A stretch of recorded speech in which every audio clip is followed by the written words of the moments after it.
Hey! Come here! Xbox just gobbled up Bethesda.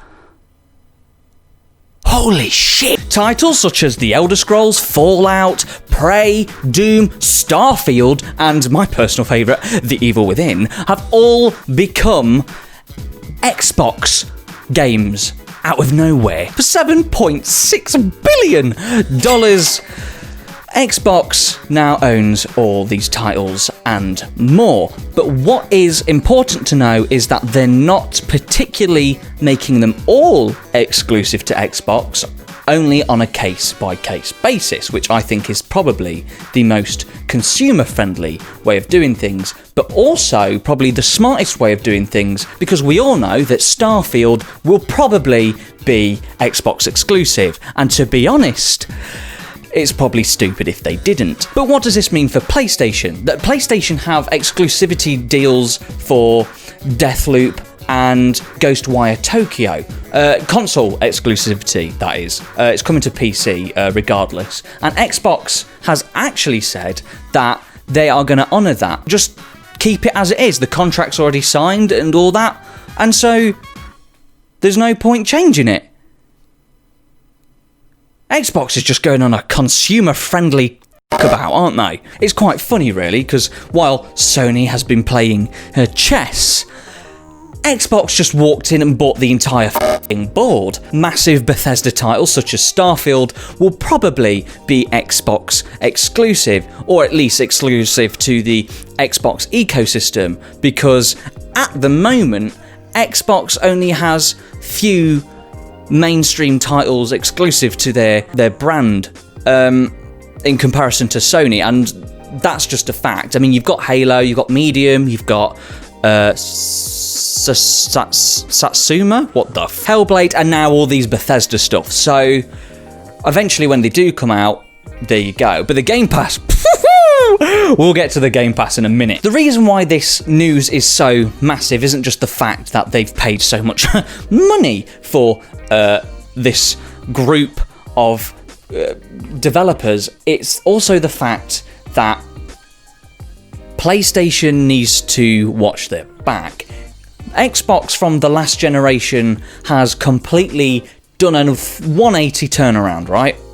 And now they're coming out with all these consumer-friendly stuff. They've just bought a massive group of development companies that make some of the most played third-party games ever. And the Game Pass is, for what you're paying, is ridiculous. And so far, Sony's just sort of retaliation to that is PS Plus Collection, which, don't get me wrong, is great because of all the games you get to play. But at the same time, we've probably played most of them.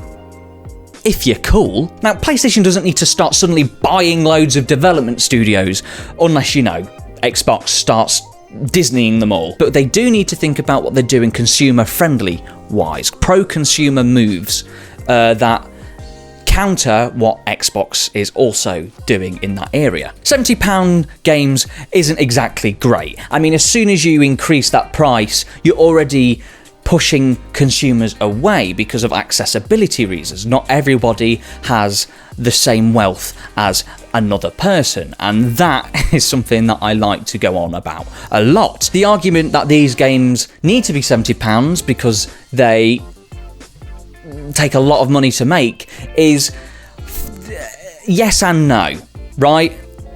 Yes and no. If you're going to have microtransactions, then no. If you're not going to have microtransactions, and depending on what kind of quality game you're making, then okay. But we still haven't reached the point, I don't think, that games should now be going up in price. Especially, I don't know if you've looked outside your window lately, people are dying. So it's been confirmed there will be a lack of backwards compatibility for PlayStation 1 through 3. And there should be. Really, I'll be honest, this should be. Not some sort of pay a little bit more to play it on the cloud with a bit of lag.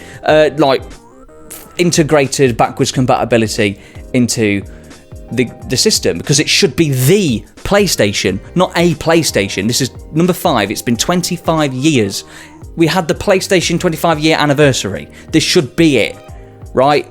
It's not, and it's not going to destroy the console, but it's getting a bit sad. The lack of backwards compatibility is a bad thing, and if you say otherwise, you're wrong. That's not to say that PlayStation have made some great consumer-friendly moves, but in comparison to Xbox and everything Xbox has been doing recently to not only redeem themselves from last generation, but also to push ahead and get people onto their ecosystem, it just doesn't really compare all that much. And there's still things we don't really know about what PlayStation are going to do this generation. Things they still haven't talked about are things like what they're going to do for PS Plus moving forward. What's the service going to look like? Is it just going to be the same?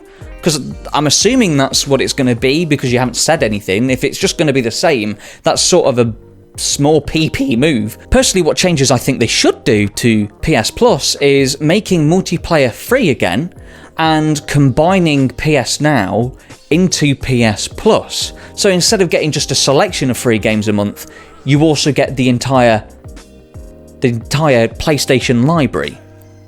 I think that's a smart move. Again, going back to how Xbox performed last generation with the whole TV thing. TV remote, TV experience, TV. So far, they've smashed it out of the park. I mean, Xbox is doing really well, and PlayStation, they are doing well too, and obviously they're going to be doing well regardless because of the massive lead they had this generation. Again, there needs to be a little bit more from Sony in terms of stuff. I mean, you see Xbox's Twitter always interacting with people. You don't really see that with PlayStation as much. And especially with the negative consumer stuff, such as Marvel's Spider-Man. Save that for another video. We keep mentioning Xbox's Game Pass and how much it helps consumers out, and it's such a consumer-friendly move.